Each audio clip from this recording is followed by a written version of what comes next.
இந்த 2 வருஷத்துல என்ன விஜய் சேவை பண்ணியிருக்காரு சொல்ல முடியுமா? நிறைய பண்ணிட்டு இருக்காங்க சார் அவங்க. இல்ல விஜய் என்ன பண்ணியிருக்காரு? சார் ரொம்ப சிம்பிளா ஒரே ஒரு விஷயத்தை விஜயோடைய ஆக்டிவிட்டிஸை எண்ணிரலாம் சார். அவர் பார்ட்டிசிபேட் பண்ண போராட்டங்கள், அவர் பங்கேற்ற ஃபங்க்ஷன்ஸ், இதெல்லாம் வந்து விரல் விட்டு எண்ண முடியும் இந்த 2 வருஷத்துல. ஆமா தானே? கரெக்ட். இந்த 2 ஆனா ஒரு தலைவன் அப்படி இருக்க கூடாது இல்ல. 2 வருஷத்துல ஒரு வருஷத்தை விட்டுருங்க. அவர் முன்னாடியே சொல்லிட்டாரு, எனக்கு ஒரு படம் கமிட்மெண்ட் இருக்கு, அதை முடிச்சுட்டு வர வரைக்கும் நான் பண்ணல. சரி, ஒரு வருஷம் போயிருச்சு. இந்த மே மாசத்துக்கு அப்புறம் தான் நம்ம கணக்கு எடுக்கணும். இந்த மே மாசத்துல இருந்தானா? இந்த மேயோட தானே முடியுது அவர். சரி. இந்த மேயோட முடிச்சிட்டாரு.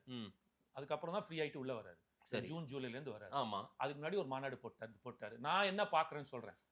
எப்படி பாக்குறேன்? விஜய் நான் வந்ததுக்கு அப்புறம் அரசியல் எப்படி மாறி இருக்கு தமிழ்நாட்டுலன்னு பாக்குறேன்னா, இளைஞர்கள் பப்ஜி விளையாடிட்டு வீடியோ கேம் ஆடிட்டு இருந்தவங்க, பெண்கள், நீங்க வேணா நீங்க வந்து ஒரு சர்வே கூட எடுத்து பாருங்க, அது உங்க டீம் சைட்ல இருந்து. பெண்கள் உட்கார்ந்து சீரியல் பார்த்துருந்தவங்க இன்று அரசியலை உற்று நோக்கக்கூடிய இடத்துக்கு வந்திருக்காங்க. குறைஞ்சது ஒரு நாளைக்கு 5ல இருந்து 10 நிமிஷம் அரசியலை பாக்குறாங்க. கரண்ட் அஃபேர்ஸ்ல இருக்காங்க. என்ன நடக்குது அரசியல்ன்ற ஒரு இதுக்குள்ள வராங்க. நீங்க பாத்தீங்கன்னா அவங்க ஃபேஸ்புக், யூடியூப், இன்ஸ்டால, ட்விட்டர்லாம் நீங்க பாத்தீங்கன்னா அந்த இடத்துல பொலிட்டிக்கல் வியூஸ்ன்னு போட்டா நாட் இன்ட்ரெஸ்டட் அப்படின்னு போடுவாங்க. ஐ ஹேட் பாலிடிக்ஸ் போட்டவங்க இன்னைக்கு அப்படி போடுறது இல்ல. மாற்றப்படுகிறது. எஸ் ஐ ஆம் இன் அப்படின்ற மாதிரி அவங்க கொடுக்குறாங்க.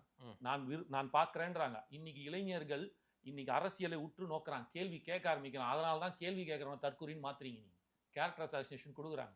இவ்வளவு நாள் கேள்வி கேட்காம இருந்தா அவனை பத்தி எதுவுமே சொல்ல. 2024 ஒரு கட்சிக்கு ஓட்டு போட்டிருக்கான், 2021 ஒரு கட்சிக்கு ஓட்டு போட்டிருக்கான், 2019 ஒரு கட்சிக்கு ஓட்டு போட்டிருக்கான், தொடர்ந்து போட்டுட்டு வந்திருக்கான். அப்பெல்லாம் இல்லாத தற்குறி, அப்பெல்லாம் வந்து அவன் அறிவு புத்திசாலி. இன்னைக்கு விஜயனா கூட நிக்கிறான், அவன் கூட விஜயனா கூட நிக்கலான்றது கூட செகண்ட் பாயிண்ட்.